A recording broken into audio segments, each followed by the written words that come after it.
자, 우리 이제 오늘은 마가복음인데요. 마가복음 1장 14절에서 15절 말씀이 되겠습니다. 예수님이 전한 복음의 핵심, 그게 뭘까요? 하나님 나라입니다. 하나님 나라. 이 마가복음의 특징을 알려면 우리가 저자 마가 요한에 대해서 알아야 해요. 마가라는 이름은 헬라어 이름이에요. 마르코라는 헬라 이름이고, 요한이라는 이름은 히브리식 이름이에요. 유대인들 이름이죠. 그래서 마가 요한이에요. 이 마가 요한은 어디 살았어요? 이방 지역에 살았어요. 헬라 문화권에서 사는 유대인이에요. 이 어머니가 이름이 마리아예요. 그래서 이때 당시에 마리아는 굉장히 보편적인 이름이기도 하지만 우리가 어떻게 알 수 있냐면 마가 다락방 아시죠? 마가 다락방 주인이 마리아고 그 아들이 마가 요한이에요. 그래서 초대교회 때 성령 모임의 근거가 바로 마가 다락방이었죠. 굉장히 부잣집이었고 자기 집을 내놔서 성도들이 모일 수 있게 해줬다는 거죠. 그리고 이 마가복음 14장 52절에 보면 예수님이 잡히시던 밤에 콧니부를 덮고 자다가 속 안에 아무것도 안 입고 군병이 이렇게 잡으니까 그것을 벗어두고 다 벗은 몸으로 도망갔던 사람이 누구예요? 제자가? 마가 요한입니다. 그래서 마가 요한이 이제 자기의 실패다, 바로 그것을 기록했다, 이렇게 학자들은 보고 있어요. 이 마가 요한은 그 다음에 어디 나오냐면 사도행전 13장에 바울이 1차 선교여행을 갈 때 바울과 바나바가 선교여행 가는데 바나바의 생질, 그러니까 조카가 마가 요한이에요. 그래서 데리고 같이 수양원으로 갔는데 부잣집 아들이니까 이 선교가 너무너무 힘들고 하니까 도망가 버려요. 중간에. 그래가지고 이제 바울이 굉장히 어려움을 겪고 돌아왔어요. 근데 2차 선교 여행을 갈 때 바나바가 이제 마가가 다시 바뀌었다고 하니까, 다시 해보겠다고 하니까 데려가자.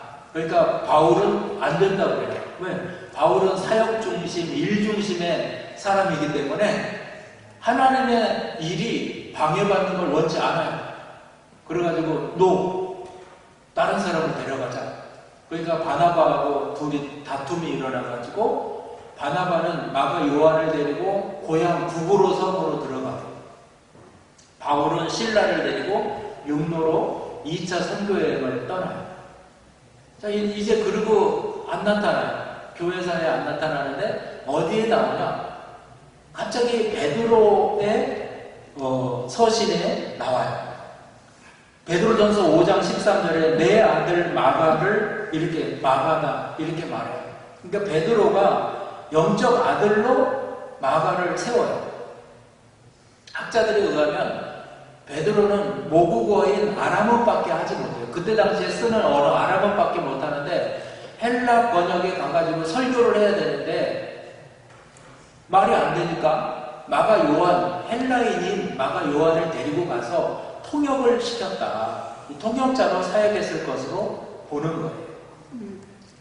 그리고 나서 또 어디에 나오냐? 골로새서 4장 10절 바울이 이렇게 말을 해요. 바울이 바나바의 생질 마가에 대하여 너희가 명을 받았음에 그가 이르거든 영접하라. 거기에 나와요. 또 디모데후서 4장 11절에 마가를 데리고 오라. 그가 나의 일에 유익하니라. 디모데후서는 마지막 옥중서신인데 거기에서 옥중에서 바울은 마가를 나의 일에 유익한 자니까 내게로 좀 데리고 와다오 이렇게 요청을 하는 거예요. 여러분 한번 생각해 보세요. 바울에게도 버림받고 이렇게 부족한 사람 마가 요한을 하나님께서 이렇게 들어서 사용하세요. 그런데 우리가 오늘 듣는 마가복음이죠. 마가복음. 이 마가복음을 최초 복음으로 봐요. 최초 복음. 다시 말해서 AD 55년과 70년 사이에 기록되어졌는데 이 배경으로 보면 이때 무슨 일이 있냐면 예수님이 돌아가시고 거의 30년, 40년, 50년이 지나니까 그때 예수님이 하신 말씀도 자꾸 까먹고 또 예수님이 행하신 기적도 4,000명을 먹이셨는가, 5,000명을 먹이셨는가, 3,000명을 먹이셨는가 막 헷갈리는 거예요. 그때 모인 숫자도 헷갈리고. 그러니까 이걸 좀 기록해야 될 필요성이 느껴지는 거예요. 근데 그때 마가 요한은 베드로를 옆에서 수행하면서 통역을 해주고 베드로의 설교를 계속해서 들었기 때문에 너무나 잘 아는 거예요. 그리고 바울이 옆에 끼고 계속해서 바울의 사상을 얘기했기 때문에 신학적으로 바울의 사상을 다 받아들였어요. 그래서 거의 신학적으로도 완전한 거예요.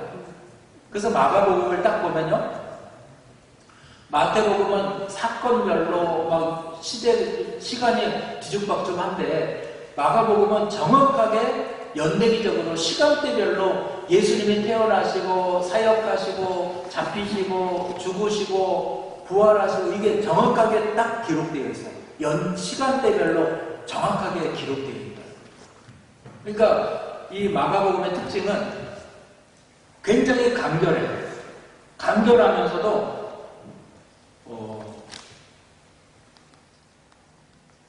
임팩트 있어요. 임팩트 있어요. 굉장히 중요한 부분만을 딱 기록하고 있다는 거예요. 저는 이걸 딱 보면서 그런 생각을 해봐요. 우리는 종종 실패와 좌절을 경험해요. 신앙생활 하다가 두려움에 물러날 때도 있어요. 그런데 저와 여러분이 하나님께 대한 사명, 믿음 이렇게 다 가지고 내 자리를 지키고 있으면 언젠가는 하나님께서 이 내 연약함을 통해서 온전하게 귀하게 사용해 주실 때가 온다는 거예요. 할렐루야. 마가는 예수님의 생애를 굉장히 명확하게 기록하고 있는데 한번 내용 부분을 해줘 보세요. 1장 1절에서 15절에 보면 예수 그리스도의 복음의 시작에 대해서, 그리고 1장 16절부터 갈릴리에서 사역하신 예수님, 그리고 10장 1절부터 예루살렘으로 올라가신 예수님, 또 예루살렘에서 전도하시는 예수님, 그리고 십자가에서 죽으시고 부활하신 예수님. 상대적으로 십자가 사건을 굉장히 길게, 예수님이 당하시는 고통의 그 시간들을 길게 생생하게 말씀하고 있어요. 마가복음은 사복음서에서 가장 짧은데요, 그 내용을 마태복음에서도 끌어다 쓰고 누가복음에서도 끌어다 쓰고 요한복음에서도 끌어다 쓰는 흔적이 있어요. 신학자들이 그래서 마가복음을 최초 복음으로 봐요. 분량은 네 복음을 다 봤을 때 가장 짧아요. 마태복음의 3분의 2 정도밖에 안 돼요. 아까 말씀드렸듯이 굉장히 간결하고 통찰력이 있어요. 예리하고, 그리고 굉장히 활력이 있어요. 그리고 세밀한 부분들이, 그 디테일한 부분들까지도 다 기록하고 있다는 거예요. 자, 마태복음은 왕이신 예수님에 대해서 말씀하고 있는데, 마가복음은 선지자적인 예수 그리스도를 말씀하고 있어요. 그래서 마태복음은 구약을 많이 인용하는데, 마가복음은요, 이방인들, 특별히 로마에 있는 그리스도인들에게 주는 메시지가 강하기 때문에 확신을 주는 메시지예요. 확신. 그러니까 케리그마라고 하는데 선포적인 것이 굉장히 강한 거예요. 마가복음 마지막 부분에 예수님께서 우리에게 명령하시는 지상 명령이 있어요. 우리 마가복음 16장 15절을 보겠어요.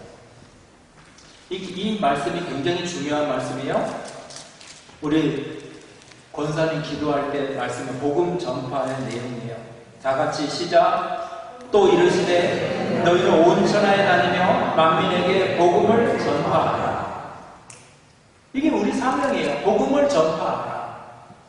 근데 마태복음의 내용이 뭐냐면, 이 복음의 내용이 뭐냐? 복음의 내용이 뭐냐? 우리 마가복음 처음 시작할 때 1장 1절 그랬어요. 마가복음 첫 시작 1장 1절 시작. 하나님의 아들 예수 그리스도의 복음의 시작이다. 그러니까 마가복음은 복음이란 무엇인가로 시작해서요, 복음의 내용을 가르치시고요, 마지막에 어떻게 끝나요? 복음을 전파하라 이렇게 끝나는 거예요. 그래서 마가복음을 다 읽으면 깨닫는 것이 뭐냐면, 복음이 뭐냐? 이 복음을 전할 사명이 내게 있구나, 이걸 깨닫게 되는 거예요. 그래서 마가복음 읽으시면서 그 사명 깨달으시길 주의 이름으로 축원합니다. 자, 복음이 뭐냐? 복된 소식이에요. 좋은 소식 또는 기쁨의 소식, 이게 복음이에요. 한자 그대로. 이 기쁨의 소식, 좋은 소식은 뭐예요? 예수님이 나를 위해서 죽어가는 나의 영혼을 위해서, 나의 몸을 위해서, 나의 삶을 위해서 이 땅에 오셨다. 이게 바로 기쁜 소식이고 좋은 소식이에요. 자, 마가가 말하는 예수님의 복음의 핵심이 뭐냐? 오늘 본문 우리가 읽었던 말씀이에요. 14절 15절 마가복음 1장 14절 15절 다시 한번 읽겠습니다. 시작. 요한이 잡힌 후 예수께서 갈릴리에 오셔서 하나님의 복음을 전파하여 이르시되 때가 찼고 하나님의 나라가 가까웠으니 회개하고 복음을 믿으라 하시더라. 자, 예수님이 전파하신 복음의 핵심이 뭐냐? 저는 이렇게 생각해요. 하나님의 나라예요. 하나님의 나라. 이 복음의 핵심 하나님의 나라예요. 자, 첫째로 예수님과 함께 저와 여러분은 이미 하나님의 나라에 속해 있다. 이게 바로 복음의 핵심이고 내용이에요. 예수님께서 보여주신 표적의 핵심이 바로 하나님 나라였어요. 예를 들어보면 예수님께서 귀신을 물리치시고 표적을 통해서 하나님의 나라가 이미 이루어졌다, 이 사실을 보여주고 있어요. 병자를 고치시고 못 보는 사람들을 보게 하고 못 듣는 사람들을 듣게 하고. 그러니까 예수님의 선포하신 핵심과 가르치심의 핵심, 각종 표적의 핵심이 뭐냐? 바로 하나님의 나라예요. 하나님의 나라가 지금 이 땅에 임했다는 거예요. 우리 시간 가운데 임했다는 거예요. 하나님의 나라라는 원래 뜻은 바실레이아예요. 다시 말해, 이 바실레이아라는 말은요, 하나님이 다스리신다, 하나님이 통치하신다, 이런 말이에요. 우리는 그렇게 생각해요. 하나님의 나라는 우리가 장차 죽으면 갈 것, 12진주문에 뭐 이렇게 우리가 장차 죽으면 황금 보석집으로 된 천국으로 올라간다, 이렇게 생각하는데, 예수님이 말씀하시는 정확한 하나님의 나라는요, 하나님이 다스리심을 말해요. 그렇다면 지금 저와 여러분이 살고 있는 이 땅에서 내 삶을 하나님이 다스린다. 그게 바로 천국인 거예요. 하나님의 나라가 임하는 거예요.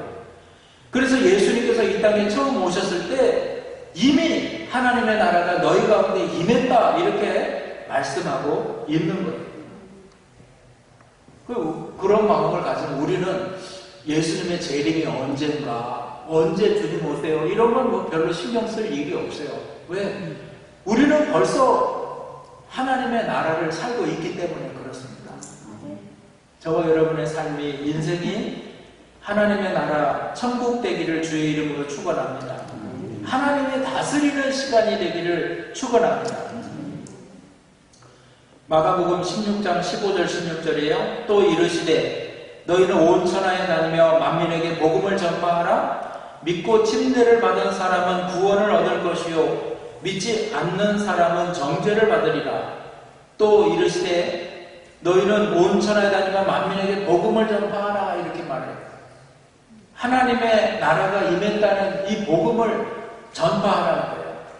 예수님을 믿고 침례를 받으면 그 사람은 현재 지금 하나님의 나라가 임하고 얻어질 것이고 들어갈 것이고 예수님을 믿지 않는 사람은 이미 심판을 받은 것이다. 이렇게 말씀하는 거예요. 요한복음 3장 18절에도 그를 믿는 자는 심판을 받지 아니하는 것이요 믿지 아니하는 자는 하나님의 독생자의 이름을 믿지 아니함으로 벌써 심판을 받은 것이니라. 그 정죄는 이것이니 곧 빛이 세상에 왔을 때 사람들이 자기 행위가 악함으로 빛보다 어두움을 더 사랑한 것입니다. 빛이신 예수님이 이 세상에 왔는데 사람들이 자기의 행위가 악하니까 빛이신 예수님보다 어두운 세상을 더 사랑하더라. 세상으로 자꾸 들어가려고 하더라. 이렇게 말씀하는 거예요. 그래서 예수님께서 말씀하시는 하나님의 나라는 밭에 감추어진 보화와 같아요. 마태복음 13장 44절이에요. 천국은 하나님의 나라는 마치 밭에 감추인 보화와 같으니 사람이 이를 발견한 후 숨겨두고 기뻐하며 돌아가서 자기의 소유를 다 팔아 그 밭을 사느니라. 여러분, 하나님의 나라를 발견한 사람은요 이 가치를 너무나 잘 알아요. 이 소장민이 밭을 갈다가 덜그덕 뭐지? 꺼내보니까 보화가 가득해요.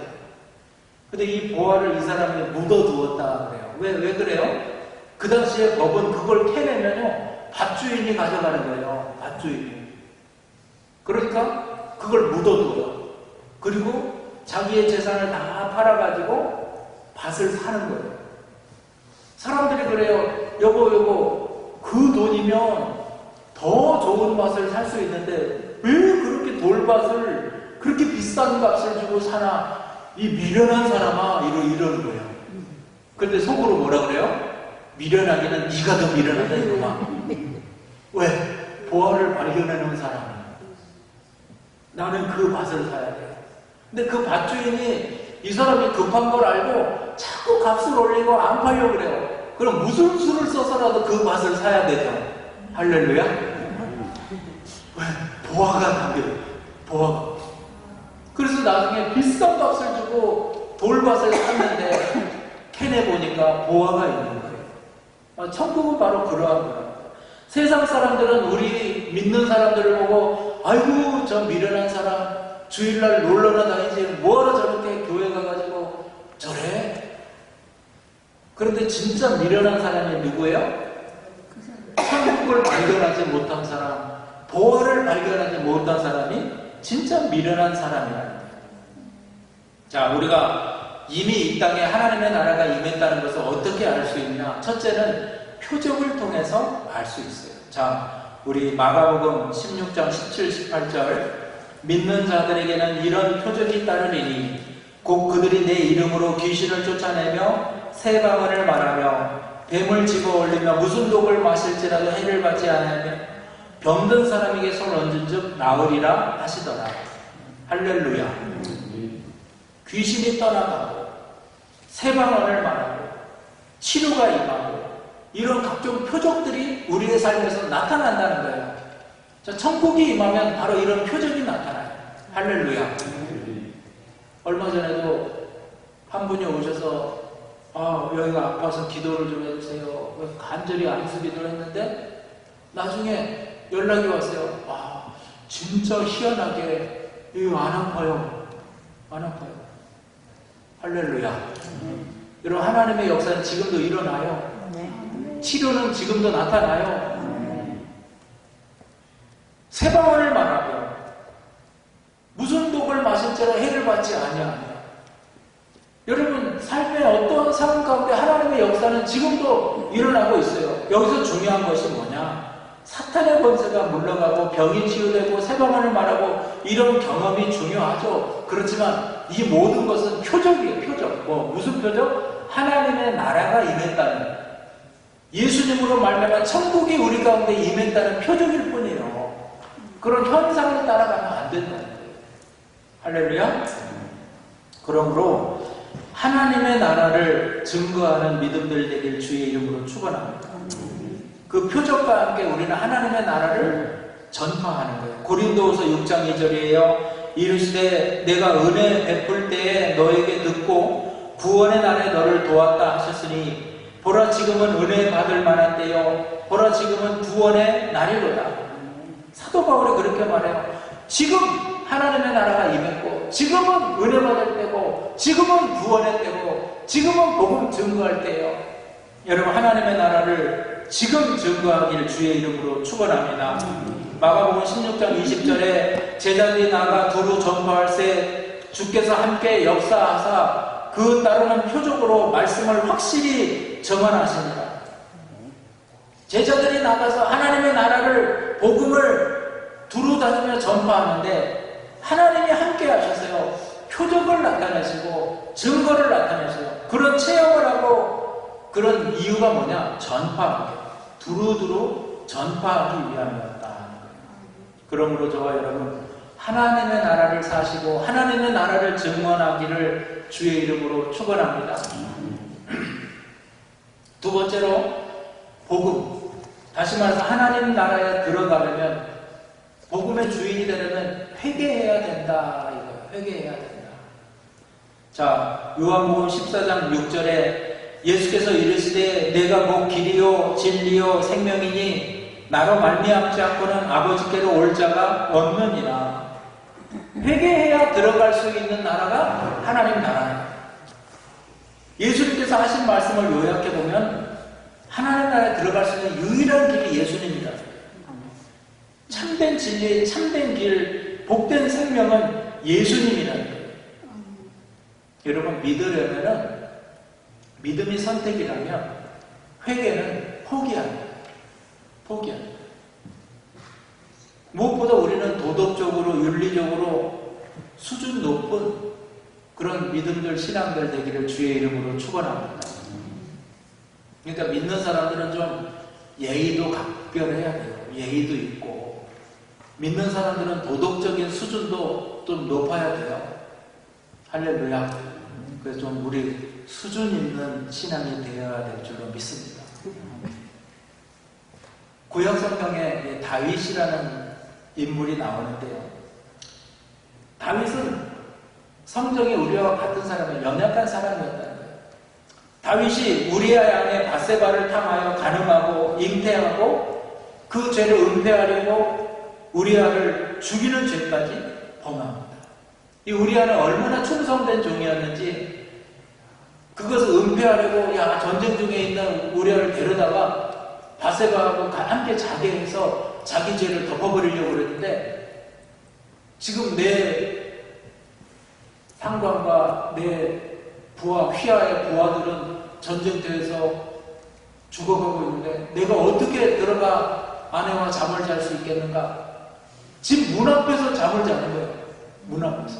그리고 동침치 않고 다시 나오니까 다윗이 전쟁터로 보내가지고 최 앞에 보내서 요압 장군에게 편지 써가지고 최선봉에 보내서 죽이라고. 그래서 죽습니다. 아무도 몰라요. 아무도. 요압도 뭐 자세한 거 몰라요. 그냥 죽이라 해서 죽인 것 뿐이에요. 나중에 나단 선지자가 와가지고 다윗의 죄를 지적해요. 그때 다윗이 그 앞에 엎드려서 통회하고 자복합니다. 열왕기상 15장 5절에 이는 다윗이 햇사람 우리아의 일 외에는 평생의 야훼 보시기에 정직하게 행하고 자기에게 명하신 모든 일을 어기지 아니하였습니다. 여러분 이 일 이후에 다윗은 하나님 보시기에 올바르게 살았어요. 우리도 햇사람 우리아의 사건 말고는 그 세계 동안 주의 명령을 어긴 일이 없었다는 거예요. 저와 여러분 이 회개의 역사는요 신약에 오면은 침례 요한의 때에 또 강하게 말씀하시는 부분이 있어요. 누가복음 3장 7절에 요한이 침례를 받으러 나오는 무리에게 이르되 독사의 자식들아 누가 너희에게 일러 장차 올 진노를 피하라 하더냐 회개하라 하고 침례를 베풀어요. 그리고 구체적으로 어떻게 회개하라고 그러냐면 누가복음 3장 11절에서 14절인데요. 대답하여 이르되 옷 2벌 있는 자는 옷 없는 자에게 나누어 줄 것이요 먹을 것이 있는 자도 그렇게 할 것이니라 하고 세리들도 침례를 받고자 하여 와서 이르되 선생님이여 우리는 무엇을 하리이까 하며 이르되 부과된 것 외에는 거두지 말라 하고 군인들도 물어 이르되 우리는 무엇을 하리이까 하며 이르되 사람에게서 강탈하지 말며 거짓으로 고발하지 말고 받는 급료에 족한 줄로 알라 하니라. 자, 옷 2벌 가진 자에게 없는 사람에게 나누어 줘라. 먹을 것 없는 사람들에게 나누어 줘라. 세리들에게 너희들이 정한 것 외에는 더 거두지 마라. 그리고 군인들에게 남의 것 강탈하지 말고 급료 주어진 거에 만족하며 살아라. 한마디로 이거예요. 침례 요한이 촉구했던 회개운동은 가난한 사람들과 함께 행위와 실천을 요구하는 거예요. 행위와 실천. 그런데 예수님께서 그 회개의 개념을 또 바꿔버려요. 자, 마가복음 1장 14절에서 15절에 요한이 잡힌 후 예수께서 갈릴리에 오셔서 하나님의 복음을 전파하여 이르시되 때가 찼고 하나님의 나라가 가까웠으니 회개하고 복음을 믿으라 이렇게 말해요. 그리고 누가복음 3장 9절에도 이미 도끼가 나무 뿌리에 놓였으니 좋은 열매 맺지 아니하는 나무마다 찍혀 불에 던져지리이다. 이걸 조금 생각해 보세요. 침례 요한은 과거 지향적이에요. 심판을 강조해요. 하나님이 심판하실 거야. 그래서 이렇게 살아야 돼. 근데 예수님의 회개는요, 미래 지향적이에요. 주님의 초청 앞에 우리가 어떤 태도를 갖느냐가 중요해요. 다시 말해서 천국을 우리에게 보여주시고 천국을 주시고 그 천국을 소유하며 나가면 회개를 이룰 수 있어. 할렐루야. 자, 그 단적인 예가 주인의 초대를 거절하는 장면이 나와요. 어떤 사람이 밭을 사서 가봐야 한다. 또 어떤 사람은 소를 샀기 때문에 가봐야 한다. 살펴봐야 된다. 어떤 사람은 장가가 왔기 때문에 장가 들었기 때문에 빨리 신부한테 가봐야 된다. 그러면서 천국 초청에 대한 거절의 이유를 말하고 있어요. 여러분 바로 주인의 초청, 하나님의 초청에 응하는 사람은 회개를 온전히 이루는 사람이고요. 하나님의 초청에 응하지 않는 사람은 회개를 온전히 이루지 못한 거예요. 자, 구약에서 다윗은 삶의 행위에 변화를 줬어요. 신약에서 침례 요한도 자기 삶의 행위의 변화, 그리고 자기의 모범, 어떻게 살아갈 것인가, 그죠? 행위와 실천을 말하고 있어요. 근데 예수님은 전혀 다른 회개에 대해서 말씀하고 있어요. 하나님의 말씀을 듣고 하나님께 나오는 자에게는, 거절하지 않고 하나님께 나오는 자에게는 구원의 은혜를 베풀어 주시는 거예요. 오늘 이 시간에도 예수 그리스도를 구주로 모셔드리고 나는 예수님과 함께 살겠습니다 이렇게 다짐하고 나오는 자에게 하나님은 천국의 주인 되게 해주시는 거예요. 할렐루야. 그 주인 되기를 주의 이름으로 축원합니다. 더 나아가서 셋째로 하나님의 나라에 들어가려면 복음을 믿음으로 받아들여야 해요. 믿음으로 복음을 받아들여요. 복음이 뭐냐? 마가복음 시작에서 예수님의 복음의 시작이라 이렇게 말했죠. 1장 1절에. 마가복음 13장 10절에 보면 먼저 복음이 모든 민족에게 전파되어야 할 것이다. 그리고 마가복음 16장 15절에는 너희는 온 천하에 다니며 만민에게 복음을 전파하라 이렇게 말해요.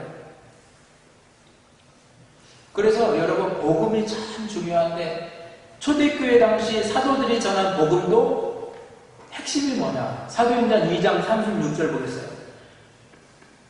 그런즉 이스라엘 온 집은 확실히 알지니 너희가 십자가에 못 박은 이 예수를 하나님이 주와 그리스도가 되게 하셨느니라 하니라.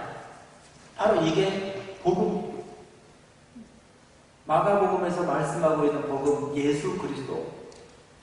사도행전에서 지금 말씀하고 있는 복음, 예수님이 우리 가운데 오셔서 몸짓고 피 흘려 십자가에 죽으시고 부활 승천하셨다. 그래서 하나님 앞에 주가 되셨다. 이것이 바로 복음인 것입니다. 빌립보서 2장 8절에서 11절에 바울은 이 복음에 대해서 이렇게 말씀해요. 사람의 모양으로 나타나사 자기를 낮추시고 죽기까지 복종하셨으니 곧 십자가에 죽으시니라. 이러므로 하나님이 그를 지극히 높여 모든 이름 위에 뛰어난 이름을 주사 하늘에 있는 자들과 땅에 있는 자들과 땅 아래에 있는 자들로 모두 무릎을 예수의 이름에 꿇게 하시고 모든 입으로 예수 그리스도를 주라 시인하여 하나님 아버지께 영광을 돌리게 하셨느니라. 할렐루야. 이것이 복음입니다. 완전한 복음입니다. 예수님의 피 흘리심으로 우리의 죄가 다 사해지는 것입니다. 여기서 끝나는 것이 아니라 하늘에 있는 자들과 땅에 있는 자들과 땅 아래에 있는 자들이 모두 예수님의 발 앞에 무릎을 꿇는 때가 오는 거예요. 예수님을 주라 시인하는 때가 오는 거예요. 그리고 주님이 통치하시는 나라가 오는 거예요. 그래서 그러한 복음의 터 위에 여러분의 신앙이 세워지기를 주의 이름으로 축원합니다.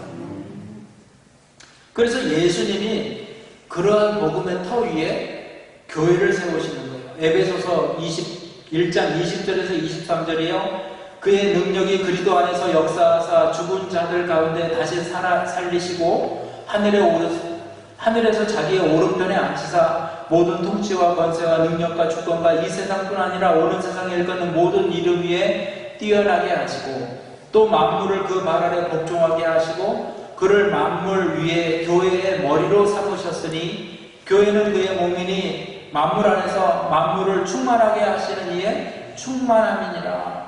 한마디로 교회의 터는 예수 그리스도라는 거예요. 우리 교회는 예수 그리스도의 이름 위에 예수님의 십자가 죽으심 위에 부활 위에 승천하심 위에 우리 교회의 터가 세워져야 되는 거예요. 할렐루야. 오늘 이 복음의 의미를 잘 기억하시기를 주의 이름으로 축원합니다. 예수님이 우리의 죄를 다 사해 주셨어요. 그래서 예수님 안에서 우리는 복음의 은혜가 임했어요. 그래서 교회 안에서 헌신하고 봉사하며 교회 안에서 말씀 받고 교회 안에서 그리스도의 은혜를 이루고 또 증거하는 믿음들이 되는 것입니다. 바로 우리가 믿는 이것이 바로 복음이 되는 것입니다. 할렐루야. 결론적으로 마가복음은 복음서 중에서 가장 짧지만 문체가 굉장히 간결하고 엄청나게 강해요. 임팩트가 있어요. 그 이유는 뭐라고 했어요? 선지자적 선포를 하고 있기 때문이에요. 자, 다 가르쳐서 이렇게 이해시킬 필요 없어요. 그냥 선포하는 거예요. 여러분, 하나님의 나라를 살고 있습니까? 하나님의 나라가 이미 임했습니다. 믿음으로 받아들이면 하나님의 나라를 살 수 있어요. 바로 복음에 대한 확신이 있다면 우리는 지금도 하나님의 나라를 살 수 있어요. 우리가 지금 하나님의 나라를 더 확신하기 위해서는 회개의 열매를 맺어야 돼요. 회개해야 돼요. 그리고 복음을 완전히 받아들이고 복음을 믿어야 돼요. 바로 이것이 하나님의 주권을 인정하는 거예요. 우리 교회가 왕이신 예수 그리스도께서 통치하시고 다스리는 교회 되기를 축원합니다. 저와 여러분, 교회의 일원인 저와 여러분이 예수님의 통치 아래 사시기를 축원합니다. 그래서 우리의 삶이 정말로 복음으로 충만해서 복음을 받아들일 뿐 아니라 복음을 증거하는 땅끝까지 이르러 복음 증인의 삶을 사는 그런 믿음들 되기를 축원합니다.